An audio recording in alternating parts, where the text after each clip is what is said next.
A paz do Senhor Jesus, meus irmãos. Meus irmãos, eu estava lendo aqui, essa semana, o livro de Isaías. O livro de Isaías, como vocês sabem, é um livro extremamente forte. Um livro de um dos profetas que mais revelam a vontade do Senhor, né? Quando o Senhor Jesus veio ao mundo, o Senhor Jesus, logo quando ele entrou na sinagoga de Cafarnaum, ele citou Isaías através do capítulo 61, da citação do capítulo 61, quando ele falou que o Espírito do Senhor repousa sobre mim, me ungiu pela unção. Olha, irmãos, que coisa linda, tá vendo? Então, quando o Senhor Jesus confirma as palavras de Isaías e relata da seguinte forma, que ele fala: hoje se cumpriu o que está escrito. Ou seja, quando a profecia é de Deus, ela se cumpre, irmãos. Vocês sabem disso. E da mesma forma, irmãos, eu estava lendo esse grande profeta, que é uma leitura que todos nós devemos fazer, né? E esse lá no capítulo, esse profeta maravilhoso, entendeu? Digno de grande honra, no capítulo 66, ele fala algo que as pessoas às vezes passam despercebidas, ou que não existe nenhum ensinamento sobre isso, que é quando Isaías fala que justamente no capítulo 66, quando ele fala que sacrifica-se um touro e mata-se um homem, né? Faz uma oferta e parte a nuca de um cão, dá uma oblação e derrama-se sangue de porco. Ora, irmãos, é uma coisa absurda, irmãos, uma coisa absurda. E o Senhor nosso Deus, ele continua falando com Isaías, para que Isaías relate ao povo seus atos abomináveis. E o Senhor vai mais longe. Ele fala que, tal qual como esse meu povo ama e gosta dos seus atos abomináveis, eu também terei prazer em maltratá-los. Ora, irmãos, que coisa terrível, irmãos. Que coisa terrível. Hoje, nos dias de hoje, nós estamos negligenciando por demais a palavra de Deus. Por demais, irmãos. Muitos acreditam que estão fazendo um serviço a Deus, que estão fazendo um culto agradável ao Senhor. Mas, irmãos, quando nós comparamos o que é feito, o que está sendo feito, tal como no período de Isaías, que os israelitas estavam agindo de forma irada, matando o homem, partindo a nuca de um cão, são atos de homens irados, tá certo? Derramando sangue de porco, que é algo abominável ao Senhor, entendeu? Por quê? Porque o porco já era um animal imundo e ainda se derrama o sangue dele. Ora, irmãos, são atos que nos dias de Isaías estavam sendo feitos, mas hoje, nos dias de hoje, quantas coisas também estão sendo feitas. Ora, quando nós vimos o capítulo 19 de Mateus, o Senhor Jesus nos dá várias orientações, né? E, irmãos, não é isso que está acontecendo nas igrejas. As orientações do Senhor Jesus estão sendo deixadas de lado. É como, em comparação com o livro de Isaías, podemos fazer essa comparação.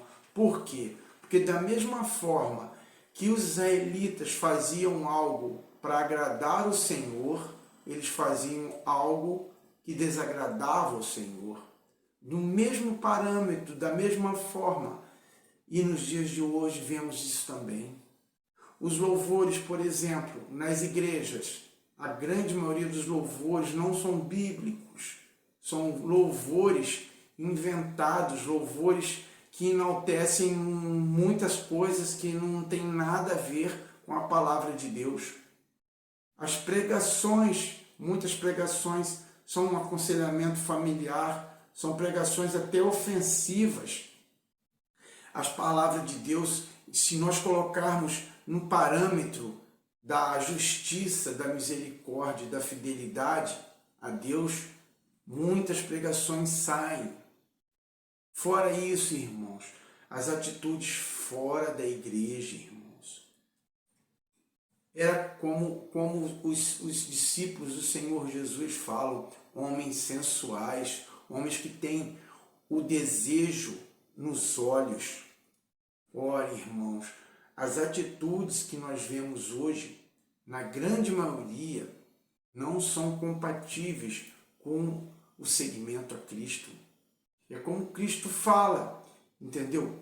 Circuncidai os vossos corações, porque os homens faziam a circuncisão, né, do órgão genital e, ao mesmo tempo, o coração estava cheio de pecado, o coração estava cheio de erro, cheio de desejos que afastam o homem de Deus. Então, irmãos, a palavra de Deus é uma palavra maravilhosa, ela se conecta o tempo todo. Se nós pegarmos as mesmas ofertas que na época de Caim e Abel eram dadas, ora, irmãos, Caim dava as ofertas pertinentes que agradava a Deus.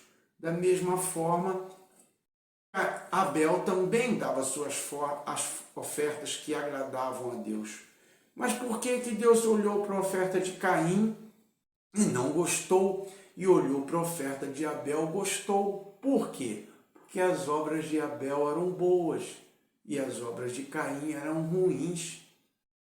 E o Senhor ainda chama Caim e ainda conversa com ele e ainda fala com ele. Se tu reabilitares, se você reabilitar, ou seja, se você tiver uma mudança de comportamento, uma mudança de atitude, direcionar o seu pensamento, direcionar o teu coração, guiar as suas palavras, guiar o teu olhar, você se reabilitará. Por quê? Porque as ofertas de Caim, o Senhor também aceitaria. Por quê? Eram ofertas dos frutos da terra. E as ofertas de Abel também eram do seu rebanho. Enquanto Caim oferecia como agricultor os frutos da terra, Abel oferecia do seu rebanho, porque Abel ele era um pastor de animais e o Senhor aceitou. Ambos são ofertas a Deus de agradável odor. Mas por que Deus aceitou a de Caim e não aceitou de Caim e aceitou de Abel? Porque as obras de Abel eram boas. Então, irmãos, se nós analisarmos as palavras que o Senhor Deus falou com Caim, analisarmos as palavras que Isaías falou no capítulo 66 e em outros capítulos também, e se nós analisarmos as palavras do Senhor Jesus, que sempre exortou e nos exorta, até nos dias de hoje, sempre vai nos exortar para que pratiquemos as boas obras. Porque as boas obras, meus irmãos, é a que agradam a Deus. Não adianta nós fazermos as grandes ofertas, as grandes obras físicas e não fazermos as obras com o nosso coração, com a nossa mente, as obras que literalmente agradam a Deus. Ok, irmãos? Então, vamos refletir, vamos observar nas igrejas, vamos separar o que é errado do que é certo, não vamos compactuar com as coisas erradas que estão sendo ensinadas e vividas, tá certo? Por muitos líderes de igrejas, e vamos seguir a Jesus, vamos seguir as palavras que Jesus, inclusive as palavras que Jesus endossou sobre os profetas. Ok, meus irmãos? Fiquem com Deus, a paz do Senhor Deus, que supera todo entendimento, seja nos nossos corações, nas nossas famílias. Amém? Fique com Deus.